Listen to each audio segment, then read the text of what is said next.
Oke, di video ini saya akan menjelaskan mengenai ANOVA ya, atau Analysis of Variance. Jadi sama ini merupakan metode yang bisa kita gunakan untuk menseleksi fitur. Jadi ANOVA itu merupakan sebuah tes statistik ya, yang menggunakan tes statistical test ya, atau uji tes statistik yang digunakan untuk menilai ya, menilai apakah dua atau lebih grup ya itu berbeda dengan yang lain. Dalam artian kita akan menganalisis keterkaitan ya antara satu fitur dengan fitur yang lain ya, dengan cara membandingkan min atau nilai rata-rata dari tiap grup atau fitur yang dimiliki. Dan di fitur selection ya, di seleksi fitur, observasi di sebuah fitur akan dikelompokkan berdasarkan target kelasnya. Jadi nanti perhitungan untuk min-nya ya, rata-ratanya itu nanti akan kita lakukan per tiap kelasnya. Kalau misal kita memiliki 3 kelas, jadi nanti kita memiliki nilai rata-rata dari tiap kelas tersebut. Apabila sebuah rata-rata dari tiap grup itu berbeda secara signifikan, maka kita bisa simpulkan bahwa fitur itu bisa disebut adalah fitur yang relevan. Itu sama seperti chi-square test ya, kita harus mendefinisikan hipotesis. Di sini kita memiliki H0 dan H1. H0 ini hipotesis bahwa semua grup fitur ya nilai minnya adalah sama. Sedangkan yang H1 sedikitnya ada satu grup yang nilai minnya berbeda. Jadi kita bisa sebut grup itu fitur ya. Nanti kita juga akan menghitung sum of square ya, kita singkat sebagai SST, dan juga kita akan menghitung sum of square between group atau SSB, dan juga sum of square error atau SSE. Nanti perhitungannya ada di slide berikutnya. Setelah itu kita juga akan menentukan degree of freedom-nya. Ini agak sedikit berbeda dengan degree of freedom yang ada di chi-square, karena degree of freedom di ANOVA ini akan ada tiga jenis ya degree of freedom-nya. Setelah itu kita juga akan menghitung MSB atau mean of square between group ya. Jadi dari MSB ini dihitung dengan cara SSB dibagi dengan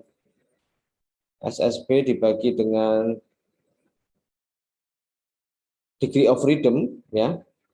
Dan untuk MSE-nya kita hitung dengan cara membagi antara SSE dengan degree of freedom-nya.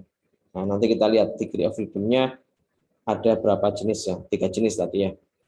Setelah itu kita akan hitung F statistiknya. Nanti rumusnya akan ada di slide berikutnya. Nah, ini langkah bagaimana analisis of variance bekerja. Kita asumsikan kita memiliki data XIJ itu sama dengan X1, XI1, XI2 sampai dengan XINI. Itu merupakan nilai observasi dari fitur yang termasuk ke dalam sebuah kelas ya. Kelas I. Untuk setiap I sama dengan 1, 2, dan 1, 2 sampai dengan K. Di mana K itu adalah jumlah grup atau kelasnya, ya jumlah kelas yang kita miliki.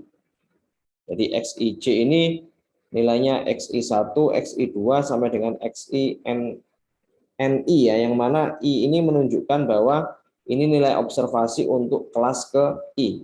Di mana kelas ke I ini ya memiliki ya kelas ke I ini kita akan hitung XIJ ini kita akan hitung untuk I sama dengan 1, 2 sampai dengan K ya. Jadi tergantung kita memiliki berapa output, jenis outputnya ada berapa. Kalau 3 berarti K-nya 3, kalau 5 berarti K-nya 5.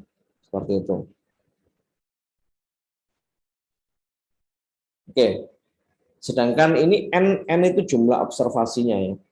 N ini jumlah observasinya. J itu menunjukkan observasi ke 1, ke 2 sampai dengan ke N.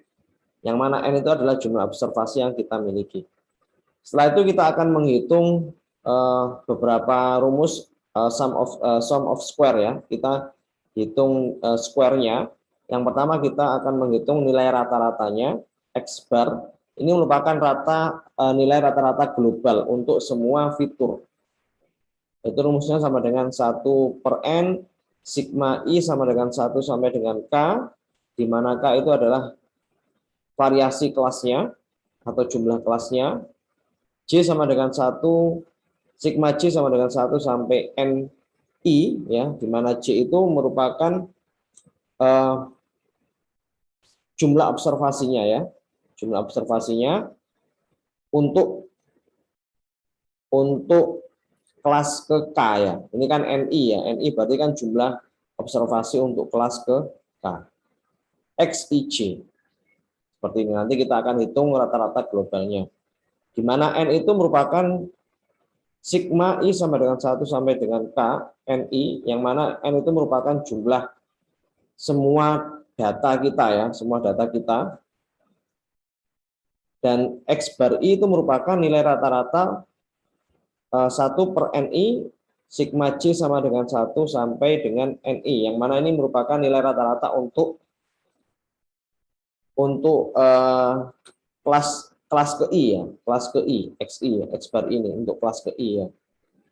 Kalau ini untuk rata-rata global, ini untuk rata-rata dari nilai kelas ke I. Di mana SST ini sama dengan sigma I sama dengan 1 sampai dengan K, sigma J sama dengan 1 sampai dengan NI. Nah, ini kita hitung XIJ dikurangi dengan X bar, kita kuadratkan. Jadi SST itu adalah sum of square ya. Total sum of square. Jadi nanti tiap XIJ itu kita kurangi dengan rata-rata globalnya. Kita kuadratkan.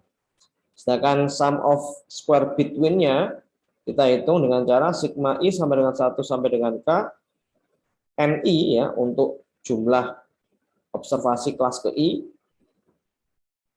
X bar I ya, nilai rata-rata untuk kelas ke I, observasi kelas ke I dikurangi dengan X bar, kita kuadratkan. Dan yang terakhir SSE itu merupakan pengurangan antara sum of square total dengan sum of square between. Nah, setelah kita mendapatkan nilai SSE ya, SSB, SST, kita hitung kita tentukan degree of freedom-nya. Nah, degree of freedom-nya ini kita punya degree of freedom untuk between group itu sama dengan K-1, yang mana K itu adalah jumlah kelasnya. Sedangkan degree of freedom untuk errornya ini merupakan N dikurangi K ya, yang mana N ini jumlah observasi kita ya. Nah, jumlah observasi kita, dan untuk degree of freedom totalnya kita dapatkan dengan cara mengurangi nilai N dengan 1. Setelah itu kita akan menghitung mean of square-nya untuk MSB dan MSE ya. Kita dapatkan nilai MSB itu sama dengan sum of square between dibagi dengan degree of freedom between, dan MSE ini kita dapatkan dengan cara membagi sum of square error dengan degree of freedom error. Setelah itu kita akan menghitung nilai F statistiknya, yang mana nilai F statistik ini kita dapatkan dengan cara membagi MSB dengan MSE. Nah, ini sama dengan yang sudah kita lakukan sebelumnya di chi-square. Kita akan menentukan level of signifikannya, ya kita bisa menggunakan nilai alpha sama dengan 0,05.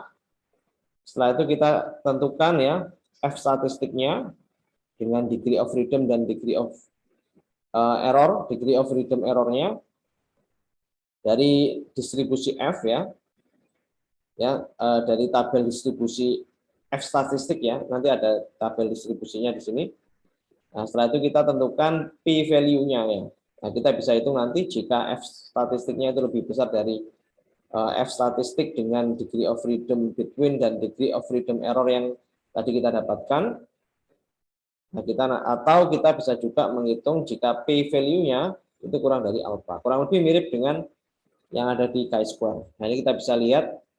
Nah, ini tabel distribusinya dikhususkan untuk nilai F statistik dengan nilai alpha 5% atau 0,05.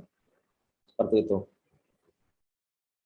Oke, ini tidak ada contoh perhitungannya karena memang untuk ANOVA ini cukup kompleks ya perhitungan manualnya, jadi Anda tidak perlu khawatir, kita bisa langsung menggunakan rumus, kita langsung bisa menggunakan library dari scikit-learn ya, yaitu di scikit-learn.feature selection F-classif ya. Nanti kita tinggal ganti saja dari chi-square tadi yang sudah kita buat, kita ganti menggunakan ANOVA. Oke, ini Anda bisa lihat di sini kurang lebih sama ya dengan yang ada di chi-square, tapi nanti kita coba import menggunakan F_classif ya. Ini untuk menggunakan ANOVA di scikit-learn. Terus kita ya ini untuk import datasetnya dan lain-lain ya. Kita nanti tentukan F statistiknya sama P value-nya. Terus kita panggil F classif-nya. Nanti kita bisa dapatkan nilai F statistiknya dan nilai P value-nya. Nah, ini kalau kita lihat hasilnya ya sama dengan yang ada di chi-square ya. Kolom ke-1 ini kita hilangkan ya, karena ini fiturnya tidak signifikan. Ini kita lihat, ini yang paling kecil nilainya ya. Ini yang kita nanti akan keluarkan fiturnya. Nah, karena ini ternyata setelah dicoba nilai alfa dengan 0,05 5% itu tidak cukup ya, karena nilainya terlalu kecil di sini. Nilainya terlalu kecil sehingga kita menggunakan alfanya itu adalah 1 dikali 10 pangkat minus 10. Gitu ya. Nah, ini kita dapatkan nanti nilainya dan selected kolomnya nanti kita dapatkan 0, 2, dan 3. Oke, ini kita langsung ganti saja ya. Dari chi-square tadi, ini kita coba modifikasi sedikit. Di sini kita tambahkan F-classif ya. F-classif. Setelah itu di bagian sini kita ganti dengan F-classif. Ininya nggak perlu kita ubah ya. Oke, ini kita ganti F statistik ya. Kita coba jalankan dulu. Ini F statistiknya sama dengan yang ada di slide tadi. Terus ini kalau kita jalankan juga, sebentar ini, ya, oke ya. Ini harusnya akurasi dengan fitur seleksinya harusnya sih. Sebentar ini kayaknya agak berbeda. Ini harusnya 023 ya, bukan 0123. Sebentar, kita coba lihat selected call-nya ini. Oke, ini belum kita ubah tadi ya. 0 dikali 1 1.e pangkat minus 10. 10. Nah, ini 023. Ini kita jalankan ya. Akurasinya lebih bagus dibandingkan dengan tanpa fitur selection. Oke, sekian untuk video kali ini ya. Dan juga ini video terakhir di perkuliahan week ke-13. Terima kasih sudah melihat video ini. Silakan Anda pelajari atau Anda coba ya di Google Colab Anda masing-masing. Oke, terima kasih.